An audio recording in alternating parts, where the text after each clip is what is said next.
My topic tonight is a more sober one, of concern to publishers as well as editors. I want to talk about our common responsibilities in the face of a common danger. The events of recent weeks may have helped to illuminate that challenge for some, but the dimensions of its threat have loomed large on the horizon for many years. Whatever our hopes may be for the future, for reducing this threat or living with it, there is no escaping either the gravity or the totality of its challenge to our survival and to our security, a challenge that confronts us in unaccustomed ways in every sphere of human activity. This deadly challenge imposes upon our society two requirements of direct concern, both to the press and to the President. Two requirements that may seem almost contradictory in tone, but which must be reconciled and fulfilled if we are to meet this national peril. I refer first to the need for far greater public information, and second, to the need for far greater official secrecy. The very word secrecy is repugnant in a free and open society, and we are, as a people, inherently and historically opposed to secret societies, to secret oaths, and to secret proceedings. We decided long ago that the dangers of excessive and unwarranted concealment of pertinent facts far outweighed the dangers which are cited to justify it. Even today, there is little value in opposing the threat of a closed society by imitating its arbitrary restrictions. Even today, there is little value in ensuring the survival of our nation if our traditions do not survive with it. And there is very grave danger that an announced need for increased security will be seized upon by those anxious to expand its meaning to the very limits of official censorship and concealment. That I do not intend to permit to the extent that it's in my control. And no official of my administration, whether his rank is high or low, civilian or military, should interpret my words here tonight as an excuse to censor the news, to stifle dissent, to cover up our mistakes, or to withhold from the press and the public the facts they deserve to know. But I do ask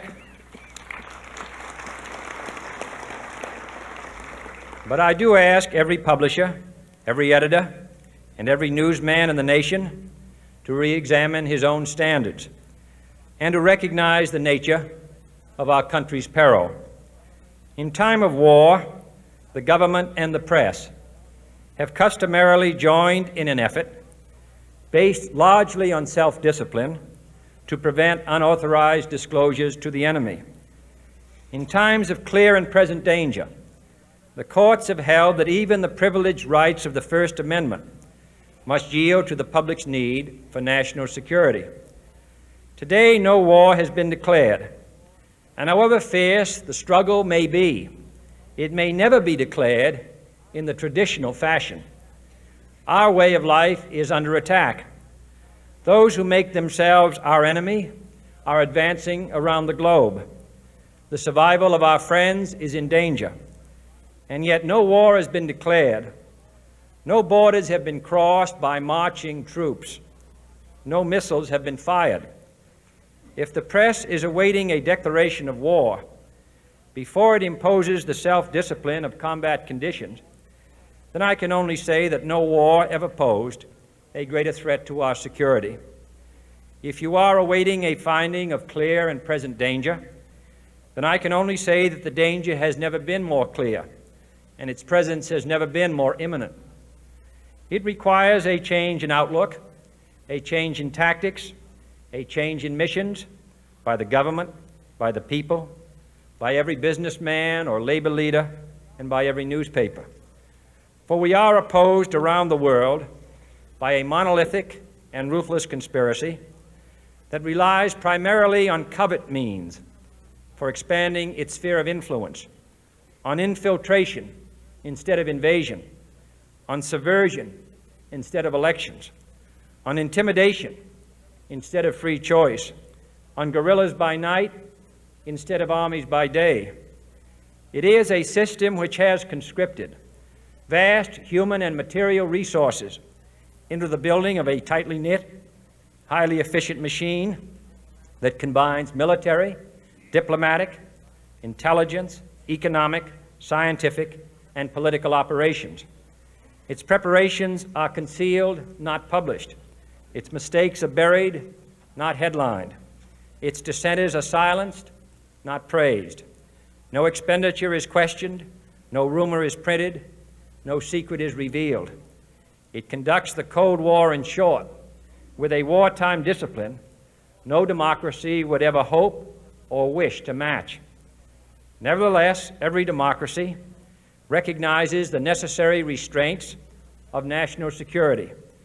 And the question remains whether those restraints need to be more strictly observed if we are to oppose this kind of attack as well as outright invasion. For the facts of the matter are that this nation's foes have openly boasted of acquiring through our newspapers information they would otherwise hire agents to acquire through theft, bribery, or espionage, that details of this nation's covert preparations to counter the enemy's covert operations have been available to every newspaper reader, friend and foe alike, that the size, the strength, the location, and the nature of our forces and weapons, and our plans and strategy for their use have all been pinpointed in the press and other news media to a degree sufficient to satisfy any foreign power, and that in at least one case, the publication of details concerning a secret mechanism whereby satellites were followed required its alteration at the expense of considerable time and money. The newspapers which printed these stories were loyal, patriotic, responsible, and well-meaning. Had we been engaged in open warfare, they undoubtedly would not have published such items. But in the absence of open warfare, they recognized only the tests of journalism and not the tests of national security. And my question tonight is whether additional tests should not now be adopted. That question is for you alone to answer. No public official should answer it for you. No governmental plan should impose its restraints against your will. But I would be failing in my duty to the nation in considering all of the responsibilities that we now bear and all of the means at hand to meet those responsibilities if I did not commend this problem to your attention and urge its thoughtful consideration. On many earlier occasions I have said, and your newspapers have constantly said, that these are times that appeal to every citizen's sense of sacrifice and self-discipline. They call out to every citizen to weigh his rights and comforts against his obligations to the common good. I cannot now believe that those citizens who serve in the newspaper business consider themselves exempt from that appeal. I have no intention of establishing a new Office of War Information to govern the flow of news. I am not suggesting any new forms of censorship or new types of security classifications. I have no easy answer to the dilemma that I have posed and would not seek to impose it if I had one. But I am asking the members of the newspaper profession and the industry in this country to re-examine their own responsibilities, to consider the degree and the nature of the present danger, and to heed the duty of self-restraint which that danger imposes upon us all. Every newspaper now asks itself, with respect to every story, is it news? All I suggest is that you add the question, is it in the interest of national security? And I hope that every group in America, unions and businessmen and public officials at every level, will ask the same question of their endeavors and subject their actions to this same exacting test. And should the press of America consider and recommend the voluntary assumption of specific new steps or machinery, I can assure you that we will cooperate wholeheartedly with those recommendations. Perhaps there will be no recommendations. Perhaps there is no answer to the dilemma faced by a free and open society in a cold and secret war. In times of peace, any discussion of this subject and any action that results are both painful and without precedent. But this is a time of peace and peril, which knows no precedent in history. It is the unprecedented nature of this challenge that also gives rise to your second obligation, an obligation which I share, and that is our obligation to inform and alert the American people, to make certain that they possess all the facts that they need and understand them as well, the perils, the prospects, the purposes of our program, and the choices that we face. No president should fear public scrutiny of his program, for from that scrutiny comes understanding, and from that understanding comes support or opposition, and both are necessary. I am not asking your newspapers to support an administration, but I am asking your help in the tremendous task of informing and alerting the American people. For I have complete confidence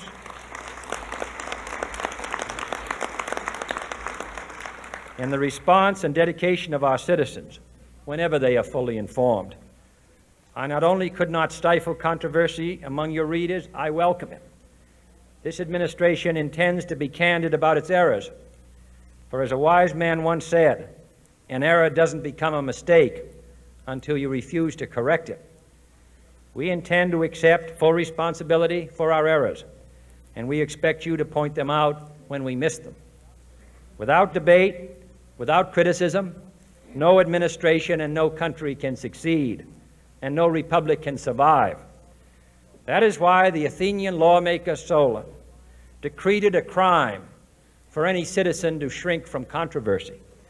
And that is why our press was protected by the First Amendment, the only business in America specifically protected by the Constitution, not primarily to amuse and entertain, not to emphasize the trivial and the sentimental, not to simply give the public what it wants, but to inform, to arouse, to reflect, to state our dangers and our opportunities, to indicate our crises and our choices, to lead, mold, educate, and sometimes even anger public opinion.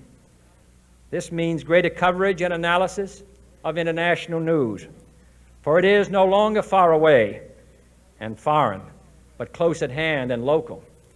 It means greater attention to improved understanding of the news, as well as improved transmission. And it means, finally, that government at all levels must meet its obligation to provide you with the fullest possible information outside the narrowest limits of national security, and we intend to do it. It was early in the 17th century that Francis Bacon remarked on three recent inventions already transforming the world: the compass, gunpowder, and the printing press.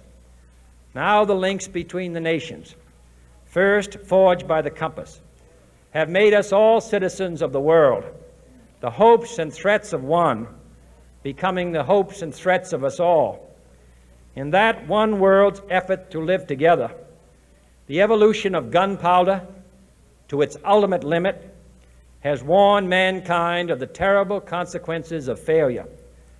And so it is to the printing press, to the recorder of man's deeds, the keeper of his conscience, the courier of his news, that we look for strength and assistance, confident that with your help, man will be what he was born to be, free and independent.